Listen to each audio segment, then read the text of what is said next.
নমস্কাৰ। আজি নগাঁৱৰ মৃত্যুঞ্জয় মন্দিৰত আহিলোঁ। বহুত গৰম। ইয়াৰ পৰা বৰদোৱাতো যাম বুলি ভাবি আছোঁ।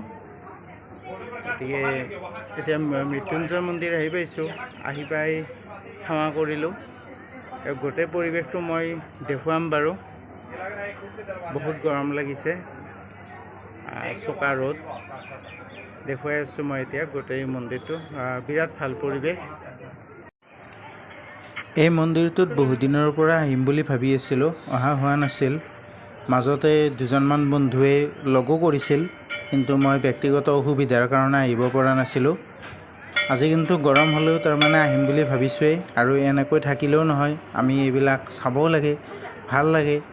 এনেকুৱা বহুত বাহিৰত ঠাই আছে যিবিলাকত আমি যাওঁ বা এনেকুৱাকৈ ফুৰিবলৈ যাওঁ, কিন্তু আমি নিজৰ ঠাইত থকা যিখিনি চাবলগীয়া ঠাই সেইখিনি আজিলৈকে দেখা পোৱা নাই। মোৰ ক্ষেত্ৰতে তেনেকুৱা হৈছে, অকল মই বুলি নহয়, এনেকুৱা বহুত মানুহ আছে অসমখনেই ভালকৈ দেখা নাই। অসমতো চাবলগীয়া বহুত আছে। চাওক, ইমান ধুনীয়া পৰিৱেশ এটা। আৰু নগাঁৱৰ এই মন্দিৰটোত, মৃত্যুঞ্জয় মন্দিৰটোত বহুত দূৰ দূৰণিৰ পৰা ভক্তসকল আহে। শিৱৰাত্ৰিৰ দিনাও বহুত ভিৰ হয়। এইটো পদুম পুখুৰী। বৰ ধুনীয়াকৈ পদুম ফুলবিলাক ফুলি আছে। ভাল লাগে পুখুৰীত এনেকৈ পদুম ফুল ফুলি থাকিলে। চাওক, সুদৃশ্য এইটো, কি সুন্দৰ, ভাল লাগে। চাৰিওফালে গছ গছনিবিলাক ইয়াত ৰুই থৈছে, ভাল লাগে। সেইকাৰণে ধুনীয়া এটা প্ৰাকৃতিক দৃশ্য আছে। আৰু এইখিনি তলভাগ মন্দিৰৰ, যিটোক আমি বিল্ডিংবিলাকত গ্ৰাউণ্ড ফ্ল'ৰ বুলি কওঁ। ভক্তসকলে ইয়াত লাইন শাৰী পাতিছে, ভোগ ল'ব। আমাৰ মন্দিৰত হৈ গ'ল সেৱা কৰা, ভোগ খালোঁ। এতিয়া বৰদোৱালৈ যাম। বৰদোৱাত কোনোদিন গৈ পোৱা নাই, সেইকাৰণে আজি বৰদোৱাতো একেলগে সোমাই যাম। ইমান গৰম যে ইয়াত ৰাজহাঁহ আৰু পাৰ চৰাইবিলাকে মাটিৰ পৰা অলপ ঠাণ্ডা ভাৱটো ল'বলৈ চেষ্টা কৰিছে। সাধাৰণতে পাৰ চৰাইবিলাক এনেকৈ থকা মই বেছিকৈ দেখা নাই বাৰু, কিন্তু ইয়াত আহি এনেকুৱাকৈ দেখিছোঁ। বহুত গৰম, অতিপাত গৰম আজি দিনটো। খালী ভৰিৰে পকাবিলাকত খোজ দিবই নোৱাৰি, দৌৰি দৌৰি গৈ আছে সকলোৱে, প্ৰায়ভাগে। এইবিলাক কাষতে দোকান আছে, চাহ পানী খাব পাৰি। এতিয়া মহাপুৰুষ শংকৰদেৱৰ পবিত্ৰ জন্মস্থান বৰদোৱা আহি পালোঁ। বটদ্ৰৱা থান আহি পালোঁ। ইয়াতে তেখেতে লগাই যোৱা যি গছি বন্তি, সেই বন্তি গছিও দেখিবলৈ পাম। বহুত শুনি আছিলোঁ। আমি চাবলগীয়া ঠাইবিলাক, অসমীয়া হিচাপে নিজকে গৌৰৱবোধ কৰোঁ এইটো কাৰণতে, কাৰণ সেই মহাপুৰুষজনাই জন্ম হোৱা ঠাইতে আমিও জন্ম লাভ কৰিছোঁ। আমাৰ সংস্কৃতিৰ বাহক, অসমীয়া সংস্কৃতিৰ, ভাষা সংস্কৃতিৰ বাহক হয়। আৰু গোটেই সমাজখনকে একতাৰ দোলেৰে বান্ধি ৰাখিছিল। অসমীয়া মানুহক বহুত বৰঙণি দি গৈছে।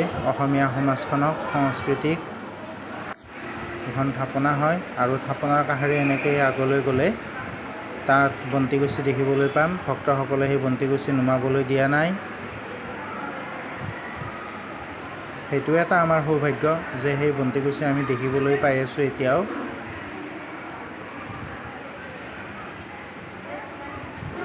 ইয়াতে আছে সেই বন্তিগছি। এই গছিয়ে বন্তি হয়, যি গছি বন্তি মহাপুৰুষজনাই লগাই থৈ গৈছে, আৰু ভক্তসকলে এতিয়াও তাক নুমাবলৈ দিয়া নাই। বৰ ধুনীয়া এটা দৃশ্য। সেইকাৰণে আমি অসমীয়াসকলে এই গোটেইবিলাক ঠাই চাবলৈ আহিব লাগে। আৰু আহিছেও বহুতে। আজিও বহুত বাছ দেখিছোঁ, বহুত দূৰ দূৰণিৰ পৰা আহিছে মানুহে। সত্ৰখনৰ এইখিনি কেম্পাছৰ ভিতৰতে পৰে। বৰ ধুনীয়া এটা সুস্থিৰ পৰিৱেশ। পুখুৰী এইটো আছে, আৰু তাৰ কাষতে এটা কীৰ্তন ঘৰ আছে। কীৰ্তন ঘৰলৈ গৈ আছোঁ। এইটো কীৰ্তন ঘৰ। কীৰ্তন ঘৰৰ কাষতে ৰান্ধি খাব পৰা ব্যৱস্থাও আছে, যিহেতু ভক্তসকল বহুত দূৰ দূৰণিৰ পৰা আহে। কিন্তু সত্ৰৰ নীতি নিয়ম মতে খাদ্য খাব লাগিব, যিকোনো খাব নোৱাৰে। এই শিলিখাজোপা মহাপুৰুষজনাই ৰুই থৈ গৈছিল।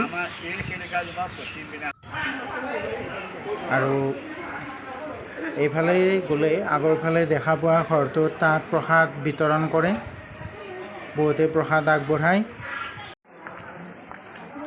আকাশী গংগাৰ সেইপাৰে আছে শ্ৰীমন্ত শংকৰদেৱ আৱিৰ্ভাৱ ক্ষেত্ৰ, যিখন নৱনিৰ্মিত হয়।